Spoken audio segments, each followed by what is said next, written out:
Chicken fry செய்ய போகிறோம். சிக்கனை நல்லா மஞ்சத்தூள் போட்டு அலசி எடுத்துக்கிட்டு அது தேவையான பொருள் இஞ்சி பூண்டு பேஸ்ட்டு, மிளகாய்த்தூள், தனியாத்தூள், மிளகுத்தூள், சால்ட்டு, 2 ஸ்பூன் தயிர் போட்டு நல்லா கிளறி விட்டுக்கலாம். கிளறி ஒரு 1/2 hour ஃப்ரிட்ஜில் எடுத்து நம்ம வச்சுக்கலாம்.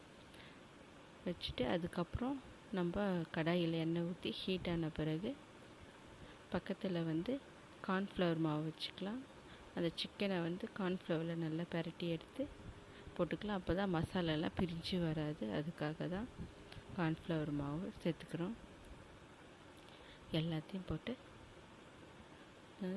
கருவேப்பிலை லைட்டாக போட்டுக்கலாம். நல்லா மணமாக இருக்கும் கருவேப்பிலை.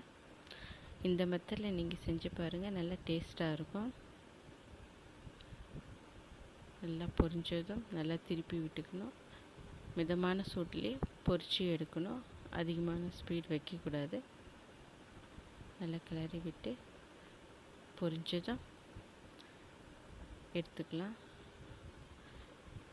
சுவையான ஃப்ரை சிக்கன் ரெடி.